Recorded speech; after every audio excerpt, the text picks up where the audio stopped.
The record's out, and thanks to everybody who is playing it, who's adding it to their playlist, who is like calling up their uncles and nieces and saying, hey, listen to this cool thing that our buddies have done.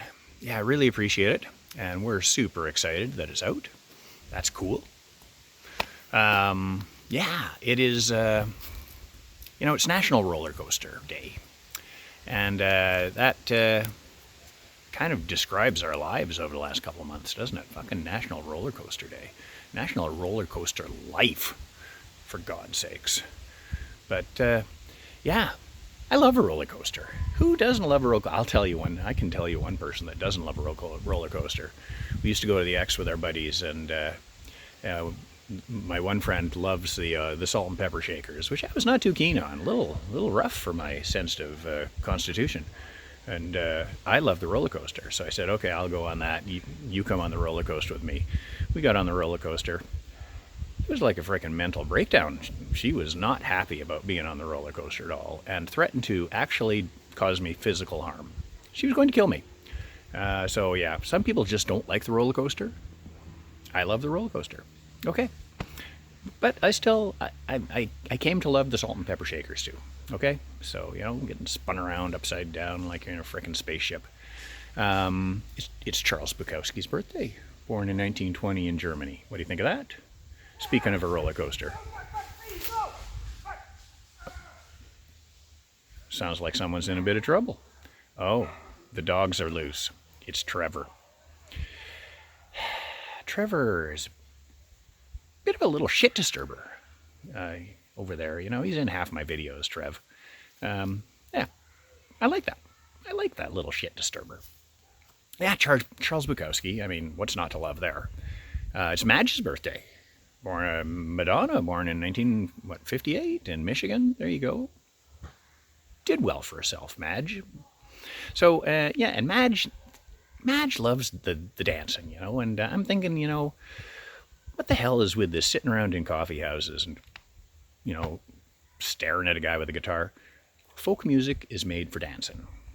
And I, went to the store today, and it was too crowded. It was making me cranky. I didn't like it at all. People were being rude and getting up close, and fuck off.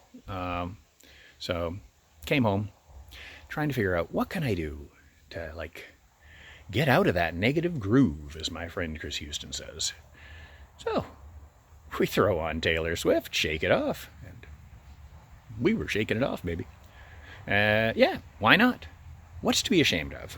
Nothing. I'll tell you that. Nothing. You got to shake your booty. All right. So today we're going to talk about shaking our booties a little bit. All right. In the folk music world. All right. There's somebody coming in there. Okay. So I'm going to go see what the hell Trevor's getting in shit for. And we'll talk in a second. Trevor got in some shit. That's all right. It's all good now. He'll get in shit tomorrow. Don't worry. It's Trevor. Okay? So, dancing days are here again, as Zepp says. And as John Lee Hooker said, we got the boogie woogie in us, and it's got to come out. All right? Yeah, dancing. Dancing and music. It's like soup and sandwich. You don't want music without dancing, really. Dancing is the other half of music. In every country in the world, every culture, every age, there's been music, and that music has been tied up with dancing because people gotta move. People gotta move. Dancing is sexy. Dancing is physical. Dancing is it's culture. It's history. Did I mention sexy? Yeah, I think I did. So yes, I remember back in prehistoric times, 1977. I was in Croydon, and I was watching Susie and the Banshees, and the Slits open, and I was hopping around doing the Cretan hop because that's the only dance I knew how to do, and I stepped on some big guy's toe. Ow! Well, Ow! he bounced me around the room like I was a basketball, and took, I don't know. It wasn't that long, but, I got shook up. And that's the first rule of dancing, is don't step on the big guy's toe. Later on, playing punk rock with the Valtones, it was very exciting to have that the music and this surging, bouncing club full of cretins jumping around to the music. It was all came together, right? And usually it would end up in some kind of riot because some guy stepped on the big guy's toe. And, fisticuffs would ensue. Later on, I was in the demics.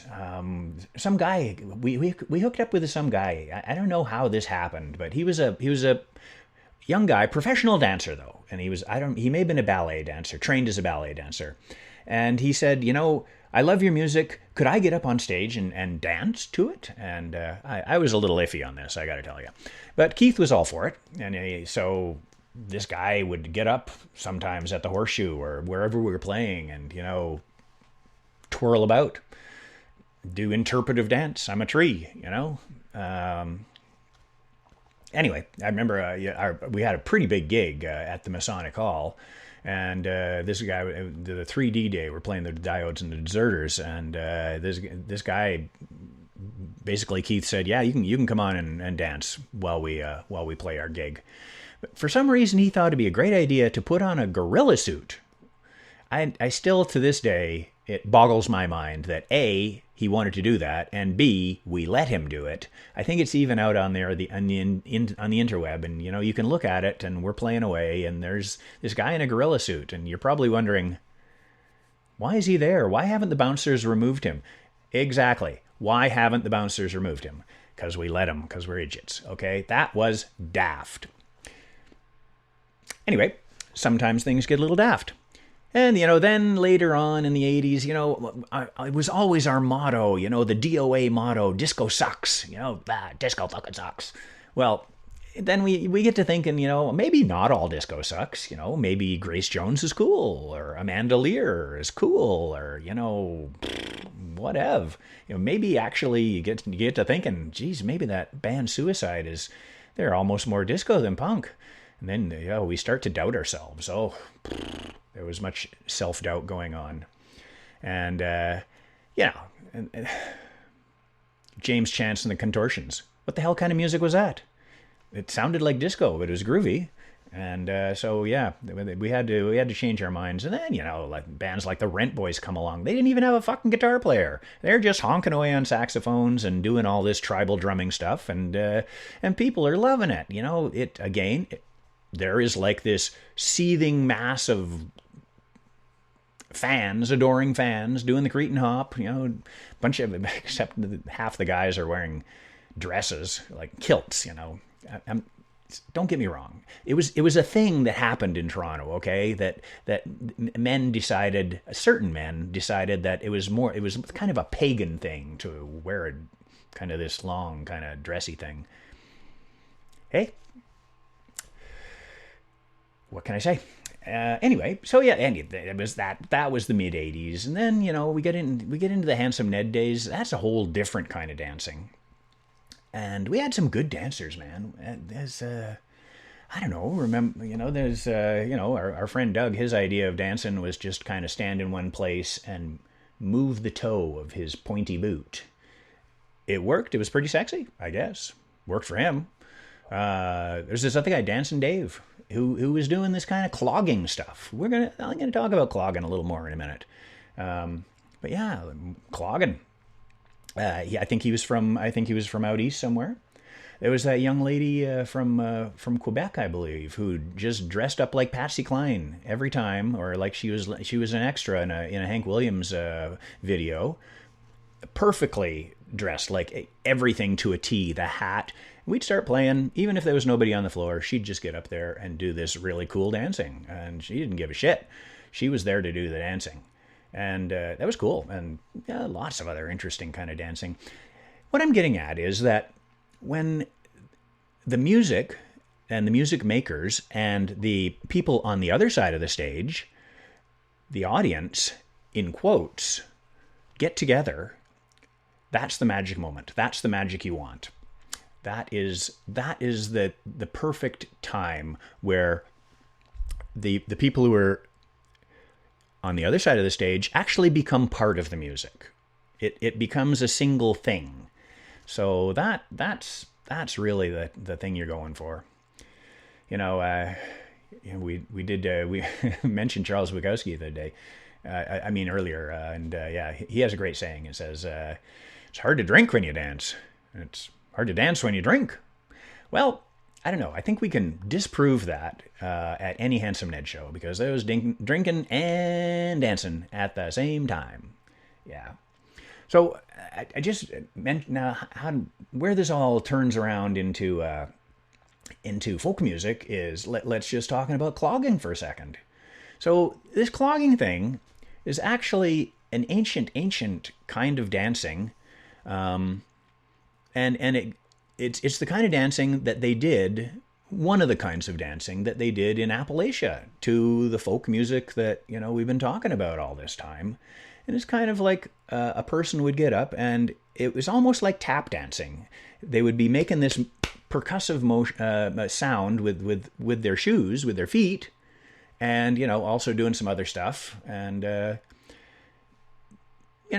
actually, I think I'm going to see if I can squeeze in a little video of that in right about here. So take a look at this. Here's a guy in Appalachia, videoed in the early 60s. I think Bascom Lamar Lunsford is the guy on banjo. Go figure. He's the guy who gave us the song Kimby, or Mole in the Ground. So they did a little documentary about him. So check this out.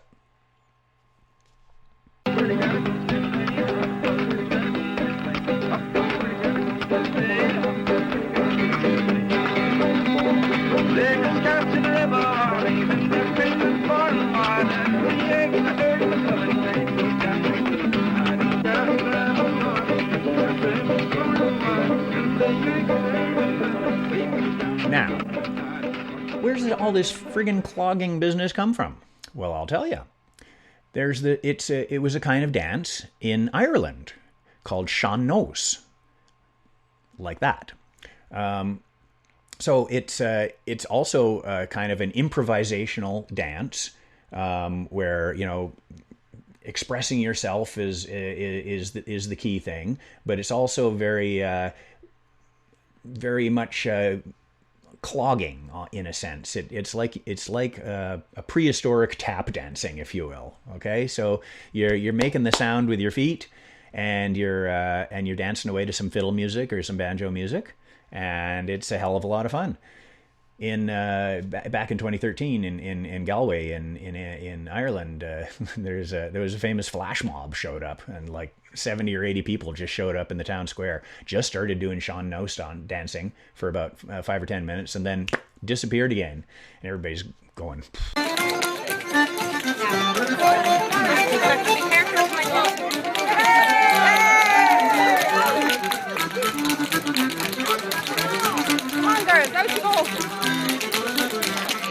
What was that? What just happened there? Sean Nós dancing. There you go.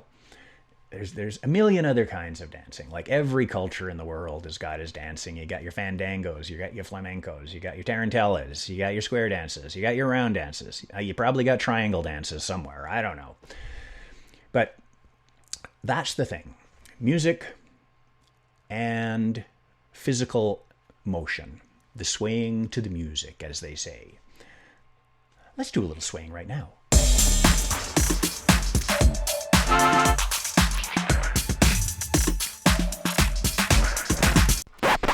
Stop the music. That's self-indulgent, for God's sakes. All right, here we go. Anyway, where I'm going with this is I'm gonna tell you about just one case which is pretty cool that Alan Lomax recorded. Remember Alan, our buddy, the ethnomusicologist? Yeah, that looks good on your resume. Ethnomusicologist. Can I have my job at Starbucks, please? Anyway, so yeah, Alan's out there doing his field recordings as he does. And he's out there in the middle of the woods, and he hears music. He hears a party, basically. There's a party going on, as Frank Nevada says. So he investigates, because that's what he does. He is an ethnomusicologist. It's his job to investigate. So he toddles off down the path, and basically he finds this party going on in this little wooden shack.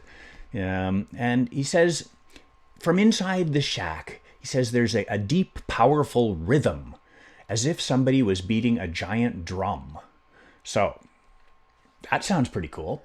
So he goes inside and he takes a look around, and basically there's just one guy playing blues guitar in the corner. And the guy has a little buddy who basically just has a broom handle that he's dragging along this rough wooden floor, which gives it a little percussion. And then he looks around, and there's a whole bunch of people in there dancing, and they are kind of glued together, belly to belly, hip to hip. Arms wrapped around each other's necks. There's some sexy gravy dancing going on here. And they're grinding their hips together, and they're dragging their feet along the floor, and it's making this sound. And it's making this sound that is going with the music, that is part of the music. And it's emphasizing the offbeat, it's making it a little syncopated, making it a little groovy. And they're moving to the music, the guy's singing the blues. The whole sound of the audience dancing. It doesn't even seem right to call them the audience. They are part of the music.